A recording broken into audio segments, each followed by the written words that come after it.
మా దినములు లెక్కించుటకు మాకు నేర్పము అంటాడు. ఆస్తిపాస్తులు లెక్క పెట్టుకుంటాం, మనకున్న సంపదలన్నీ లెక్క పెట్టుకుంటాం, బంగారము వెండి మనకున్న బిల్డింగులు ఎంతెంత సంపాదించాం, ఎంతెంత ఇంకా సంపాదించిపోతున్నాం, మన పిల్లలు ఎంత సంపాదించారు, కుమార్తెలు ఎంత సంపాదించారు, కొడుకులు ఎంత సంపాదించారు, తండ్రి ఎంత సంపాదించుకున్నాడు, ఆ కుటుంబానికి ఎంత మనం ఆస్తులు పోగేసుకున్నాం లెక్క పెట్టుకుంటాం. కానీ దినాలు లెక్క పెట్టుకోవాలని దేవుని వాక్యం చదివిస్తుంది. 90వ కీర్తన 11, 12 వచనాలు చెప్తున్నాడు, దినాలు లెక్క పెట్టుకోమంటాడు. మన దినములు సంవత్సరాలు జరిగిపోతున్నాడు, నువ్వు బ్రతికేస్తున్నావు. ఎన్ని సంవత్సరాలు బ్రతుకుని వచ్చావు? 70 సంవత్సరాలకు వచ్చేసావా, 60కి వచ్చేసావా, 50కి వచ్చేసావా, 40కి వచ్చావా, 30కి వచ్చావా? ఎన్ని సంవత్సరాలు ఇంతవరకు నువ్వు బ్రతుకుని వచ్చావు? నీ దినములో నువ్వు ఏం సాధించావు? వెనక్కి తిరిగి చూసుకుంటే ఏమైనా సాధించావా? నీకేమైనా చేయవలసిన ఏమైనా పనులు ఉన్నాయా? ఒకవేళ నీ టైం దగ్గర పడిపోతే, నీకు పిలుపు వస్తే ఏం చేస్తావు? అందుకే నీ దినములు లెక్క పెట్టుకుని, మన దినాలు లెక్క పెట్టుకుని నేర్చుకోవాలని ఎంత జ్ఞానంతో దేవుని వాక్యం మనం సెలవిస్తుందో చూసారా?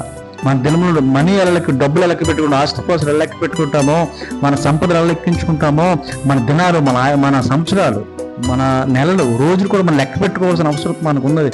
ఎందుకంటే పిలుపు ఎప్పుడు వస్తుందో తెలియదు, దేవుడిని ఎప్పుడు నిన్ను పిలుచుకుంటాడో తెలియదు. నరులారా తిరిగి రండి అని ఆయన సెలవిస్తున్నాడు 90వ కీర్తనలో. ఎప్పుడు సెలవిస్తుంది, ఎప్పుడు ఈ లోకాన్ని విడిచిపెట్టేస్తామో తెలియదు. కనుక నువ్వేమైనా చేయవలసిన పనులు ఇంకా మిగిలి ఉన్నాయా? కానీ ఇంతవరకు నువ్వేం చేసావు, ఏం సాధించావు? మనం చేయవలసిన ఏమైనా చేసామా, కరెక్ట్గా చేసామా?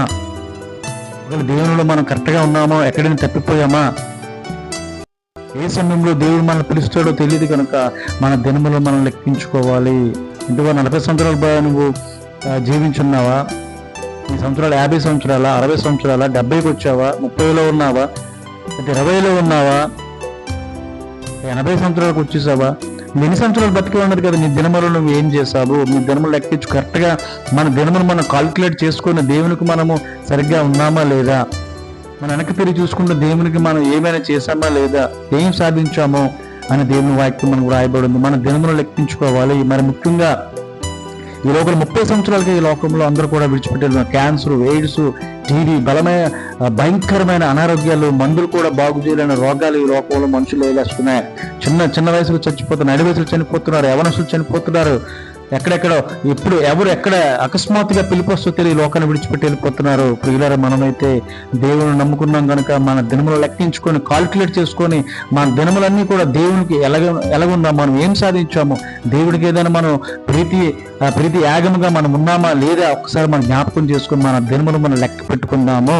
ఎంతవరకు జీవించాము, మనం నేర్చుకున్నది ఏంటి, దేవునిలో మనం ఎదగ